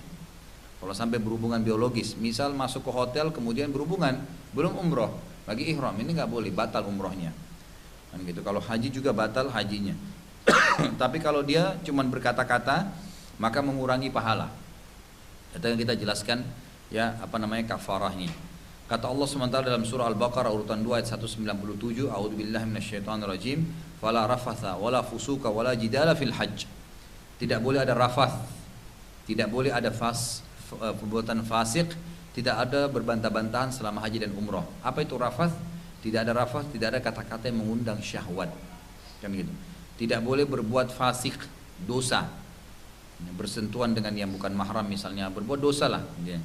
Dan tidak boleh berbantah-bantahan selama dalam ibadah haji dan umrah. Diajak berdebat udah nggak jadi, kita zikir saja, karena gitu. Kemudian termasuk juga orang yang ihram tidak boleh melaksanakan akad nikah atau melamar. Ini kalaupun terjadi, misal ada seseorang yang kita kagumin, seorang anak misalnya baik, gitu kan. Lalu saya mengatakan pada dia, nanti kamu saya nikahkan sama anak saya ya, karena kita kagum misalnya sama dia. Sementara ihram nggak boleh, nggak boleh melamar, nggak boleh dilamar, nggak boleh akad nikah, nggak boleh menikahkan. Bagi orang yang ihram, selesai ihram baru boleh, gitu kan? Dia tidak boleh menikah, tidak boleh menikahkan, tidak boleh melamar, tidak boleh dilamar, gitu kan? Sementara ihram, sebagaimana sabda Nabi SAW dalam hadis riwayat Muslim, orang yang sedang ihram tidak boleh menikah, juga tidak boleh menikahkan, serta tidak boleh melamar. Nah, ini hadis riwayat Imam Muslim. Nah ini jadi kalau ada yang melanggar tadi pelanggaran-pelanggaran ini, maka dia harus membayar fidyah, kecuali kalau dia berjima. Kalau tadi misalnya berkata-kata syahwat, atau misalnya dia tadi ada orang yang berbicara sama dia masalah pernikahan, maka ini mohon maaf, poin 1 sampai poin 5 dulu tadi saya sebutkan dulu. Poin 1 sampai 5 itu adalah ya, menutup kepala, mencukur rambut, memotong kuku, menggunakan wangi-wangian, menggunakan pakaian berjahit. Kalau ada yang melanggar ini, maka hukumnya adalah dia harus membayar fidyah, yaitu puasa 3 hari berturut-turut atau memberi makan orang miskin. Satu harinya, satu orangnya satu mud, 544 gram gandum, atau menyembelih hewan. Ya kalau kita sekarang diuangkan saja gitu kan, kalau sampai ada yang melanggar. Itu sesuai dengan firman Allah SWT dalam surah Al-Baqarah urutan 2 ayat 196. Dikatakan, jika ada di antara kalian yang sakit atau ada gangguan di kepalanya lalu ia bercukur, maka wajiblah atasnya berfidyah, yaitu puasa, bersedekah dan berkurban. Sedangkan poin yang keenam tadi, larangan berburu hewan, maka ia harus mengganti dengan salah satu dari hewan ternak, unta, sapi atau kambing, sesuai dengan ukuran binatang yang dia telah bunuh. Misal gini, ada orang lagi ihram, dia bunuh rusa, maka patokannya untuk dendanya adalah 3 hewan sesuai dengan besar badannya, kambing, sapi dan unta. Kalau dia bunuh rusa ke bawah atau ukuran kambing ke bawah, misalnya dia berburu ayam, berburu kelinci misalnya, maka dia harus bayar dengan kambing. Kalau dia berburu kuda misalnya, ya, maka dia harus berkurban dengan sapi. Kalau dia berburu hewan yang lebih besar daripada sapi, misal di Afrika misalnya jerapah, maka dia berkurban dengan seekor unta, gitu kan? Sebagaimana firman Allah Subhanahu wa taala surah Al-Maidah urutan 6 ayat 95 yang artinya, barang siapa yang berburu dengan sengaja, maka dendanya ia mengganti dengan hewan ternak yang seimbang dengan buruan atau ukuran buruannya tadi, gitu kan? Yang ketujuh yaitu tadi menyebutkan ya syahwat, kalimat-kalimat syahwat. Maka ini hukumnya, kalau dia dengan mahramnya suami istri, maka ia harus menyembeli seekor kambing. Sedangkan yang berhubungan suami istri, maka berarti haji dan umrohnya batal, dan ia nanti harus melakukan haji lagi di tahun kapan Allah mudahkan untuk dia, gitu kan? Itu pun dianjurkan dia mengikuti dengan menyembeli seekor unta. Kalau dia cuma kalimat syahwat saja, bangkit syahwatnya sementara dia ihram, maka sembeli kambing. Tapi kalau dia sampai berhubungan badan, maka yang disembeli adalah unta, dan hajinya dianggap atau umrahnya batal. Sebagaimana disebutkan dari riwayat Ali bin Abi Thalib dan Abu Hurairah serta Umar bin Khattab, disebutkan oleh Imam Malik dengan sanad yang sahih dalam kitab Muwatta'nya beliau. Sedangkan yang kedelapan tadi, melamar, menikah dan menikahkan juga termasuk dosa-dosa secara umum seperti mengadu domba, menggunjing dan semua perbuatan yang fasik, perbuatan dosa, maka pelakunya harus bertaubat dan memperbanyak istighfar, dan tidak ada kafarah atasnya karena tidak ada dalil yang menjelaskan adanya kafarah. Jadi tidak ada ganjaran gitu loh. Tidak ada ganjarannya. Jadi kalau dia berbuat dosa-dosa umumnya, dosa-dosa kecil, dia cukup bertobat sama Allah, tapi dia kehilangan banyak pahala. Ini yang kedua ya, masalah tawaf. Ya. Jadi tadi sudah kita bahas niat sama ihram, kemudian kita masukkan yang kedua Ya, yang pertama niat, yang kedua ihram, yang ketiga sekarang tawaf. Tawaf di Ka'bah. Tawaf ini ada syarat-syaratnya. Bapak Ibu harus suci, harus punya wudu ya. Jadi kalau lagi tawaf itu nggak bisa kalau nggak wudu. Nah biasanya saya tuntun jemaah saya, kalau bapak lagi dan ibu lagi tawaf terus batal wudunya, bisa wudu di situ, nggak usah ke kamar hotel lagi, karena kejauhan. Caranya gimana? Ambil saja air zam-zam segelas, lalu wudu dengan segelas itu. Cukup diusapkan ke anggota tubuh wudu yang wajib. Semua anggota tubuh kita, tapi sekali-sekali saja. Ambil air zam-zam kan banyak di situ. Ambil 2 gelas, 1 gelas kosong, 1 gelas masih berisi zam-zam. Disentuhin, diusapin telapak tangannya, diambil, dikumur-kumur sama hidung, dibuang di gelas yang kosong tadi. Wajah sekali, telapak tangan sekali, kepala sekali, kaki juga diusap saja. Saya pernah praktekin dengan jemaah saya, setengah gelas zam-zam cukup, gitu kan, untuk uduk lagi gitu. Kalaupun sampai batal ya, kalaupun sampai batal sementara tawaf, karena syaratnya harus bersuci, nggak boleh enggak. Sama ibu-ibu yang lagi berhalangan, lagi haid, nggak boleh tawaf. Beda dengan sa'i ya, nanti kita bahas kalau sa'i boleh. Ibu-ibu lagi tawaf, selesai tawaf, pas masuk sa'i netes darah haidnya. Apakah dia lanjutkan sa'inya? Jawabannya iya. Karena sa'i nggak harus suci. Tapi kalau tawaf nggak boleh. Baru tawaf 2 kali, ternyata keluar darah haidnya, batal, nggak bisa. Artinya batal tawafnya, umrohnya enggak. Kalau dia masih bisa nunggu sampai selesai haid baru dia masuk tawaf lagi, maka boleh, nggak apa-apa. Gitu kan? Jadi pada saat itu saja gitu. Jadi harus tawaf itu diniatkan memang mau tawaf. Yang kedua suci dari hadas, sebagaimana hadis riwayat Tirmidzi. Yang ketiga harus tutup aurat, dipastikan semua auratnya tertutup.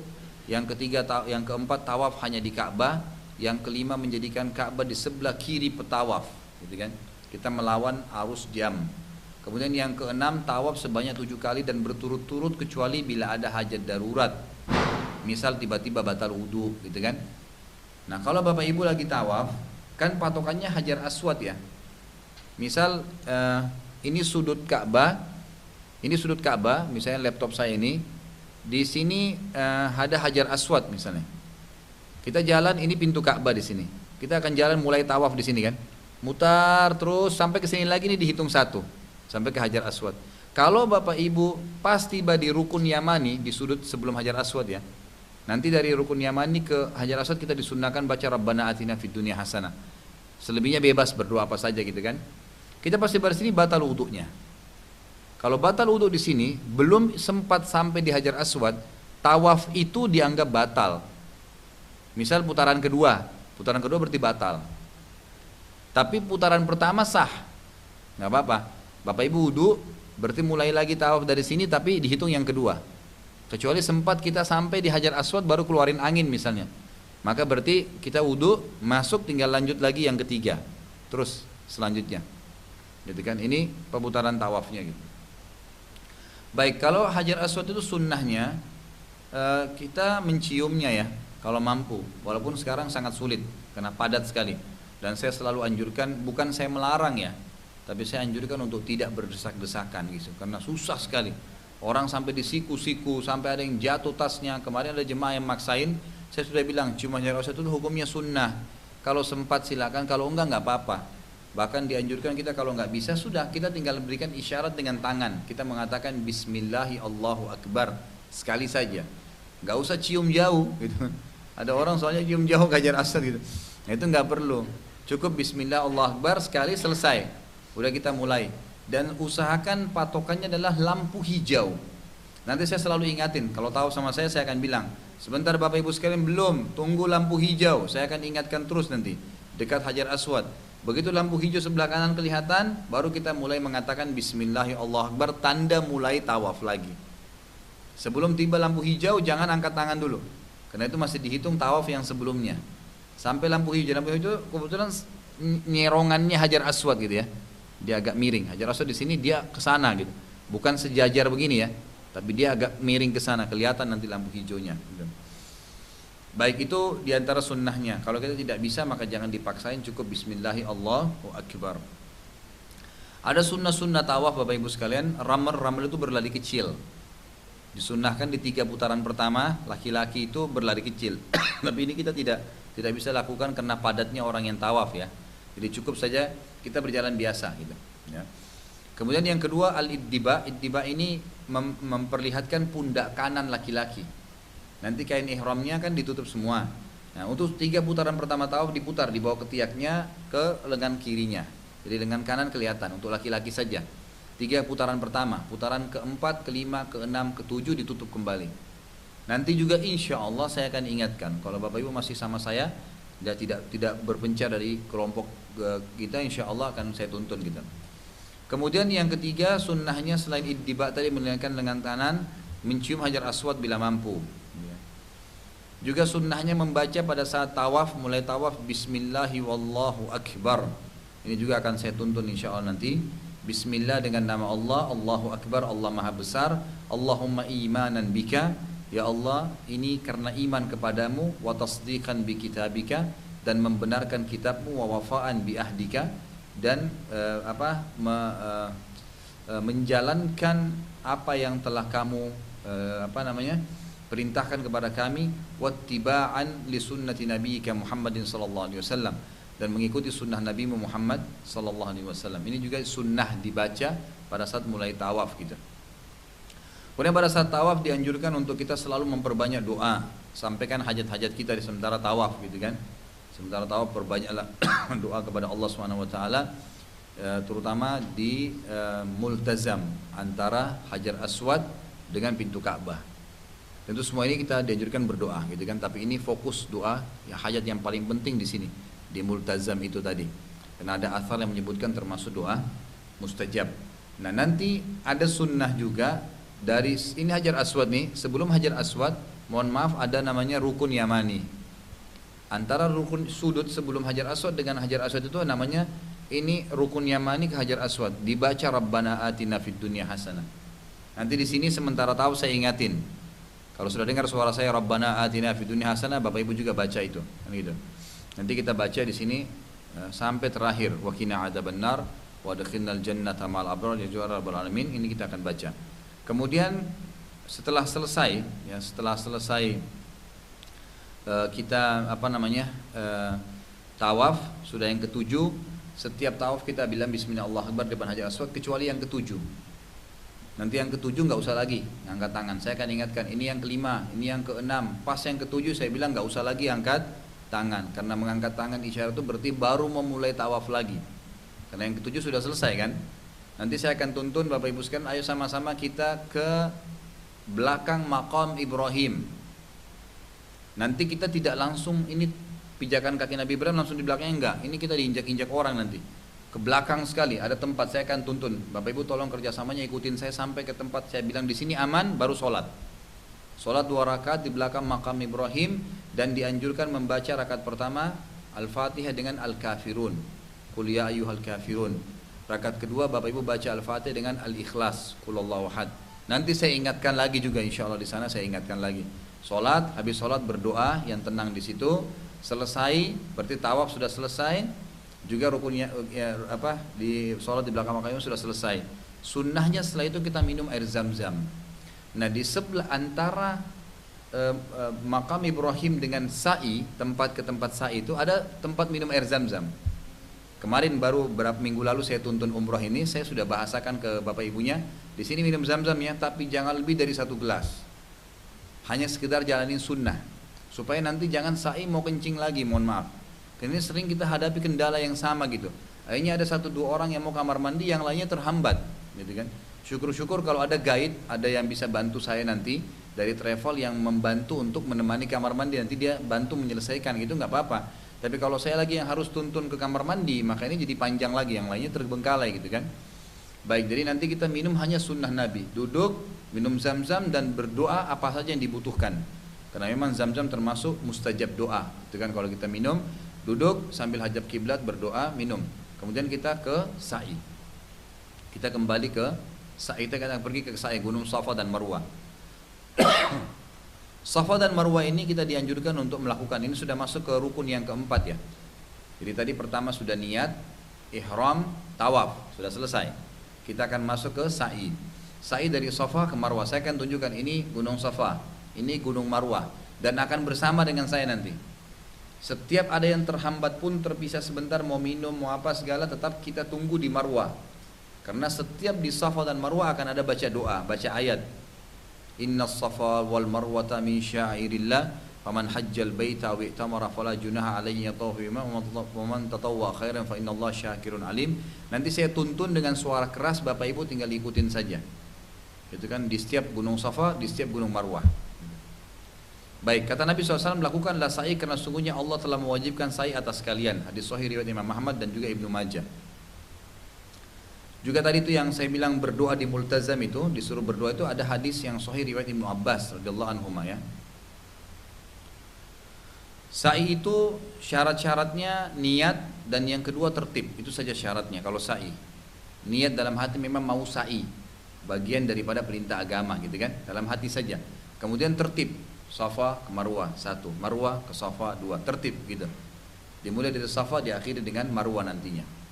Sunnah-sunnahnya kalau sa'i itu khabab. Khabab itu berlari kecil, berlari terutama bagi laki-laki di lampu hijau.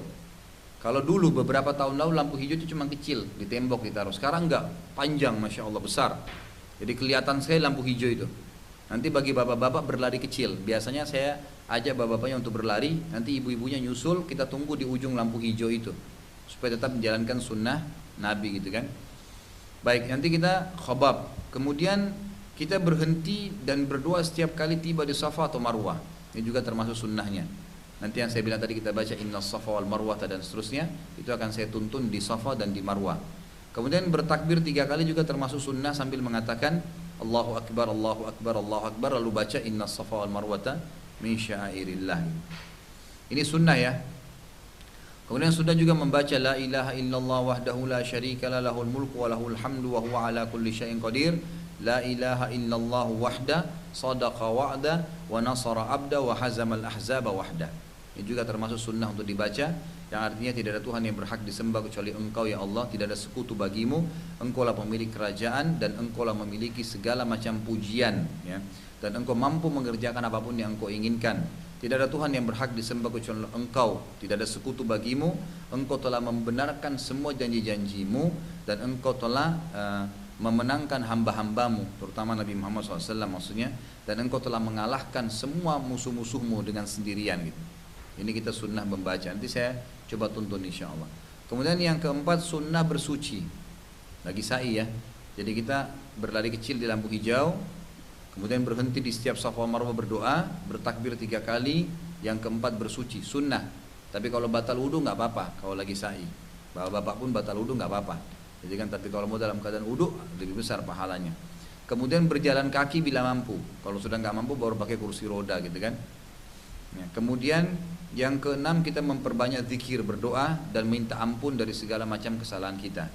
Nah biasanya ini tuntunan saya ya.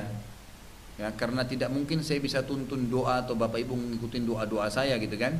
Maka pada saat sa'i pertama dari Safa ke Marwah, saya biasanya minta Bapak Ibu baca istighfar 100 kali.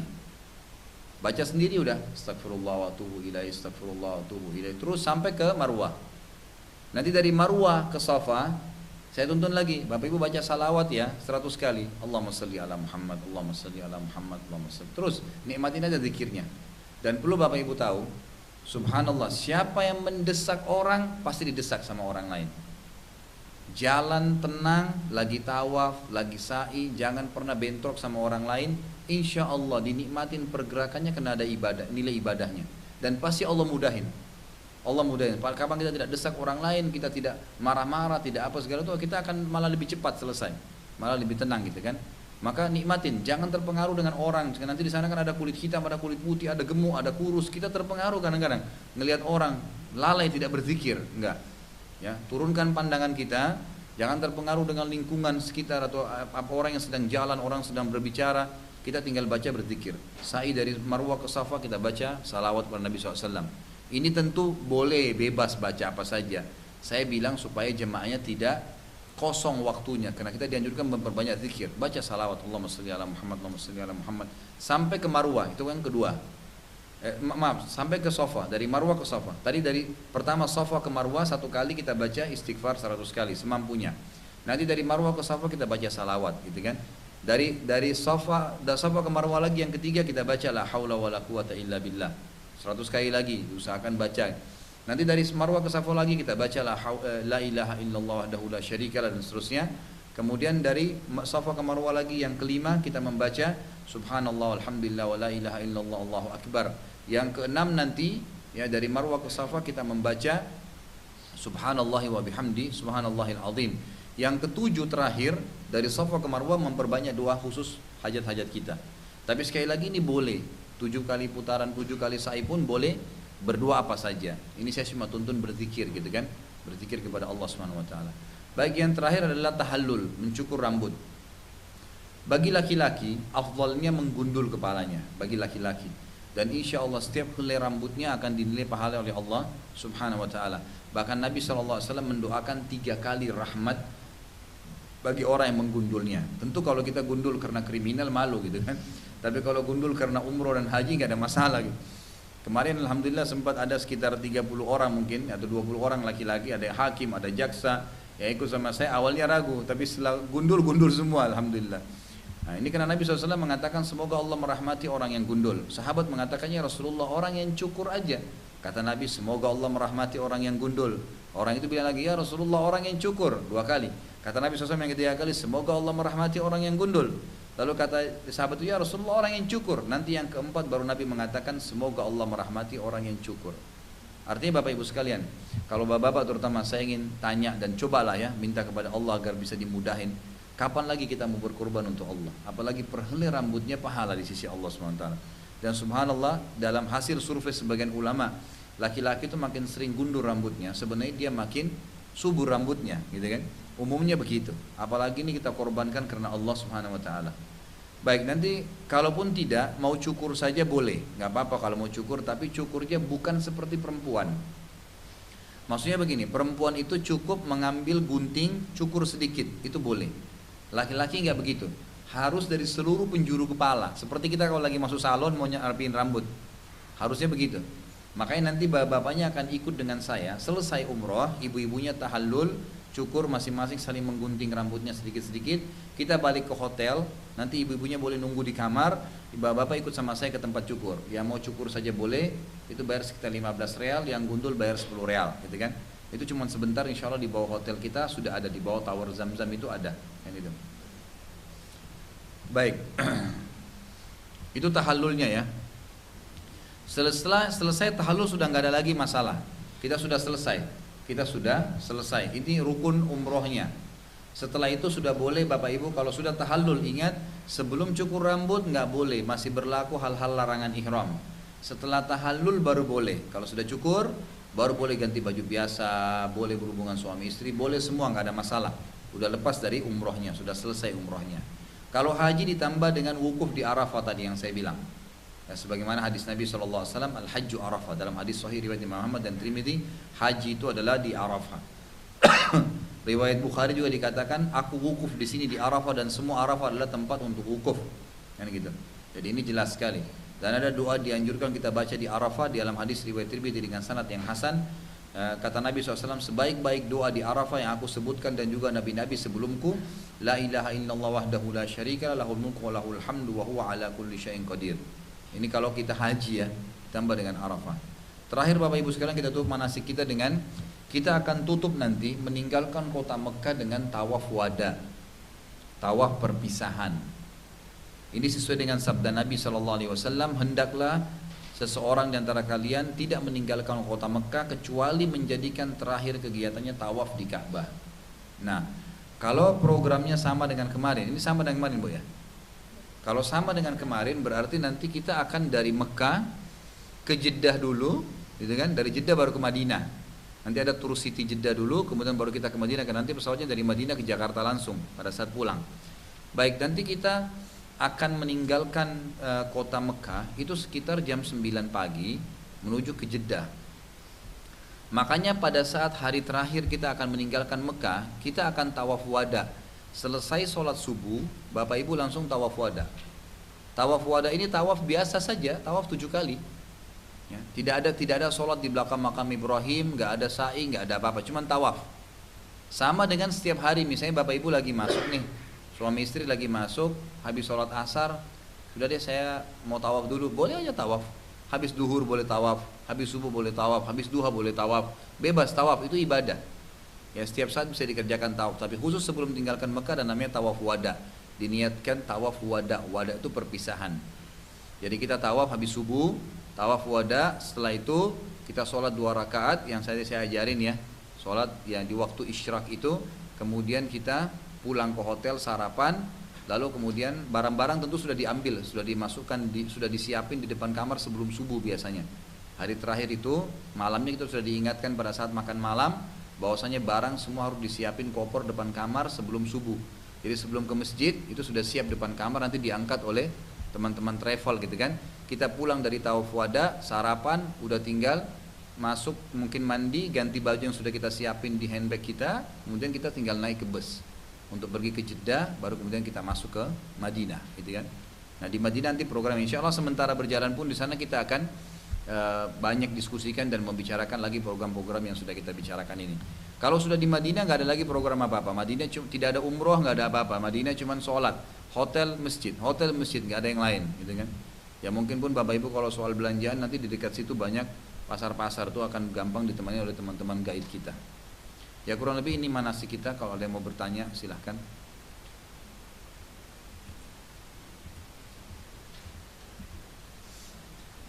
Ya.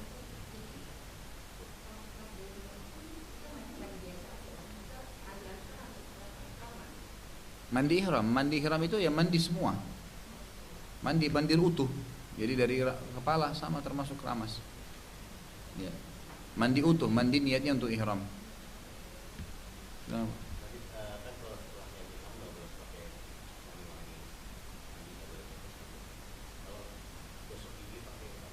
sebaiknya jangan juga. Ya. Jadi pakai, iya, kecuali kalau emang dipastikan tidak ada ininya, tidak ada wangi-wangiannya. Biasanya memang ada sabun untuk jemaah haji itu ya, biasanya memang yang tidak ada wanginya sama sekali. Tapi sebaiknya dijauhi saja, sebaiknya dijauhi. Kan itu kan ya.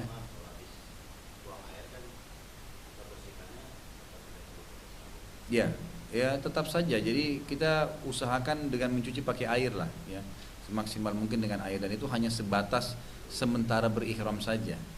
Selesai insya Allah umroh kita sejam setengah itu atau 2 jam udah selesai semuanya. Karena memang wangi-wanginya harus dijauhi. Tapi kalau ada bapak ibu yang tidak sengaja ya, tidak sengaja menggunakan tidak apa-apa. Tidak sengaja ya. Kalau disengaja maka kena konsekuensi tadi hukumnya itu ada hukumannya gitu. Ada lagi? Yang jelas nanti begini ya, Bapak Ibu saya akan bersama gitu kan. Jadi di sana kita akan sering diskusi, bertanya, nanti saya sampaikan ini nomor kamar saya, silakan telepon kapan saja gitu kan. Pada saat kita makan kita akan sering berbicara, setiap habis asar ada taklim kita akan berbicara, akan terus gitu. Jadi tuntunan ini akan full sampai kita pulang lagi. Insya Allah tidak akan ada masalah yang dihadapi. Tentu hari ini materinya agak padat tapi tidak ada yang perlu dikhawatirkan karena teori ini saya sampaikan dan saya akan tuntun di lapangan. Jadi kan kurang lebih begitu. Masih ada lagi? Baik, kalau sudah nggak ada nggak masalah. Bagi bapak ibu yang belum pegang HP saya bisa dicatat. Ya, nanti kalau ada yang mau ditanyain juga sebelum berangkat silahkan ya. 08787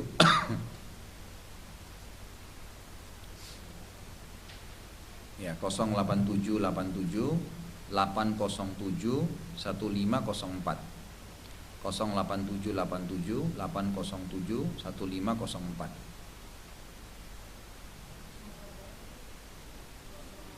7 087 87 807 1504. Nama saya Khalid ya. Baik, mungkin sampai situ dulu. Kalau memang tidak ada yang mau bertanya, insya Allah kita akan kembangkan lagi nanti. Bisa dengan pertanyaan via telepon, bisa juga nanti pada saat di sana insya Allah kita akan tuntun semuanya. Semoga Allah SWT bisa mengikhlaskan niat kita dan menjadikan kita orang-orang yang pergi dan pulang insya Allah dengan selamat. Dan tolong sekali lagi bantuannya untuk bisa mengikhlaskan niat kita, niatnya untuk ibadah gitu kan. Kadang-kadang ada saja di sana yang kadang-kadang memicu emosi, kadang-kadang membuat kita kesal, ya sudah. Ya kita insya Allah sabarin, biasanya pengampunan dosa gitu kan. Tapi insya Allah kita berharap semuanya berjalan dengan baik, semua berjalan dengan lancar. Dan semoga Allah SWT menerima apa yang kita kerjakan nanti. Mungkin sampai situ dulu Bapak Ibu sekalian. Kalau ada benar dari Allah, kalau ada salah dari saya mohon dimaafkan. Subhanakallahumma bihamdika asyhadu an la ilaha illa anta astaghfiruka wa atubu ilaik. Wassalamualaikum warahmatullahi wabarakatuh.